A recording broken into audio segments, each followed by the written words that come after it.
جب بھی آخری زمانے کی بات ہوتی ہے تو تینوں ابراہیمی مذاہب میں ہمیں دو کردار ملتے ہیں، ایک آنے والا نجات دہندہ اور ایک بہت بڑا دھوکے باز۔ یہ عقیدے تو صدیوں سے موجود ہیں، لیکن جب ہم انہیں ایک ساتھ رکھ کر دیکھتے ہیں نا تو ایک بہت گہرا اور حیران کر دینے والا تضاد سامنے آتا ہے۔ تو آئیے آج اس پیچیدہ موضوع کی گہرائی میں اترتے ہیں۔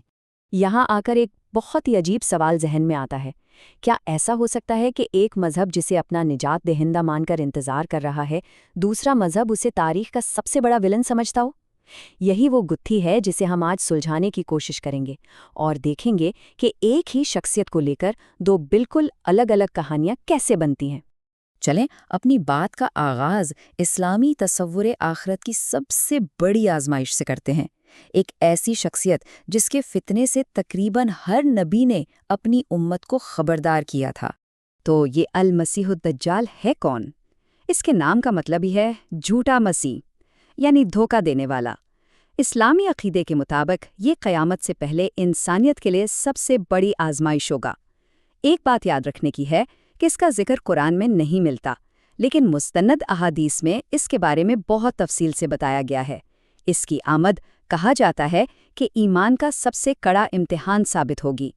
اچھا، تو احادیث میں اس کی شکل و صورت اور اس کے کاموں کے بارے میں کیا بتایا گیا ہے؟ چلیں دیکھتے ہیں۔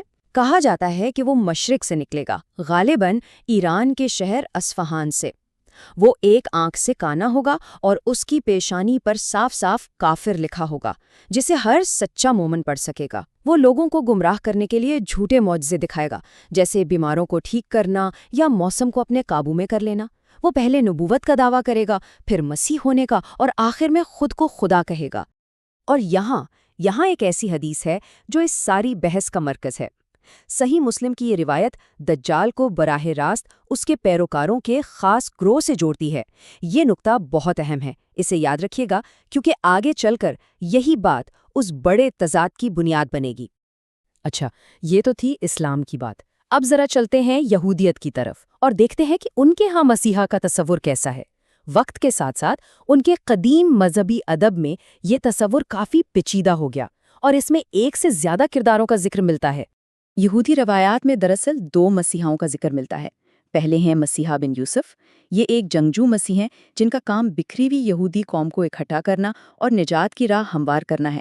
انہیں مصائب کا مسیح بھی کہا جاتا ہے کیونکہ ان کی تقدیر میں جنگ میں شہید ہونا لکھا ہے، تاکہ وہ آخری اور حتمی نجات دہندہ کے لیے راستہ بنا سکیں۔ اور مسیح بن یوسف کی موت کس کے ہاتھوں ہوگی؟ آرمیلوز نامی ایک ظالم بادشاہ کے ہاتھوں۔ یہودی روایات میں آرمیلوز کو آخری زمانے کا سب سے بڑا ولن یا ایک طرح کا اینٹی مسیح مانا جاتا ہے۔ وہ ادوم سے اٹھے گا، جو کہ روم یا مغربی دنیا کی علامت ہے، اور پوری دنیا پر اپنا ظلم قائم کرے گا۔ تو یہودی تصور کے مطابق واقعات کی ترتیب کچھ اس طرح ہے۔ سب سے پہلے مسیح بن یوسف آئیں گے اور نجات کا عمل شروع کریں گے، پھر آرمیلوس نامی ظالم بادشاہ آ کر انہیں قتل کر دے گا اور ہر طرف ظلم پھیلائے گا، اور پھر آخر میں حتمی نجات دہندہ یعنی مسیح بن داؤد ظاہر ہوں گے، جو آرمیلوس کو شکست دے کر امن اور انصاف کا ایک نیا دور شروع کریں گے۔ اور اب ہم اس تجزیے کے سب سے اہم موڑ پر پہنچ گئے ہیں۔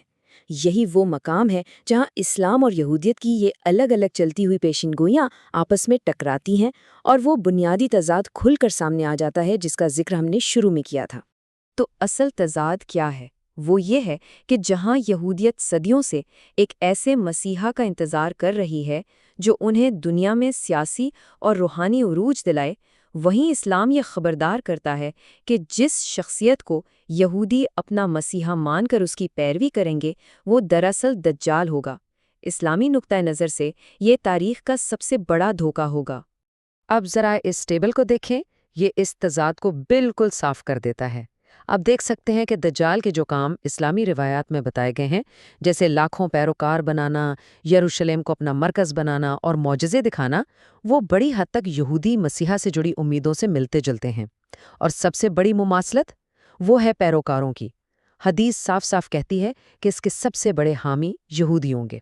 تو سوال یہ ہے کہ اگر یہودیوں کا متوقع مسیحا ہی دجال ہے تو پھر اس فتنے سے دنیا کو بچائے گا کون؟ یہاں اسلامی تصور آخرت میں ایک عظیم شخصیت کا کردار سامنے آتا ہے جو اس پورے تنازع کو ہمیشہ کے لیے ختم کر دے گی۔ اسلام کے مطابق المسیح کا اصل لقب صرف حضرت عیسیٰ ابن مریم علیہ السلام کا ہے۔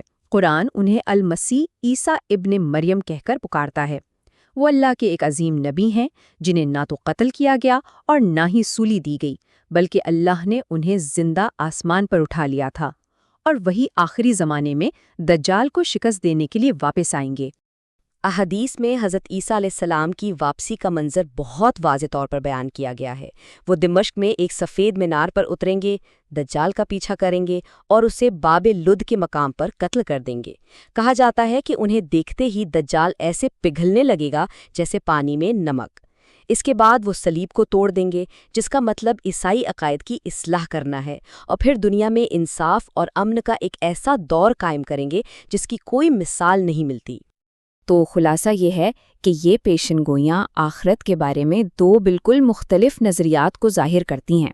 اسلامی نقطہ نظر سے یہودیوں کی مسیحا سے جڑی امیدیں انہیں دجال کے دھوکے کا شکار بنا دیں گی، اور حضرت عیسیٰ علیہ السلام ہی وہ حقیقی مسیح ہیں جو اس دھوکے باز کو ختم کرنے اور انسانیت کو دوبارہ سچی توحید پر اکٹھا کرنے کے لیے واپس آئیں گے۔ آخر میں یہ سب کچھ ہمیں ایک بہت اہم سوال پر سوچنے پر مجبور کرتا ہے۔ یہ قدیم پیشن گوئیاں اور یہ کردار جو صدیوں پرانے مذہبی ادب سے ہمارے سامنے آئے ہیں، آج کے دور میں مختلف قوموں اور مذاہب کی پہچان اور ان کے دنیا کو دیکھنے کے انداز پر کیسے اثر انداز ہوتے ہیں؟ یہ ایک ایسا سوال ہے جس کا جواب عقیدے، تاریخ اور انسانی نفسیات کی گہرائیوں میں چھپا ہے۔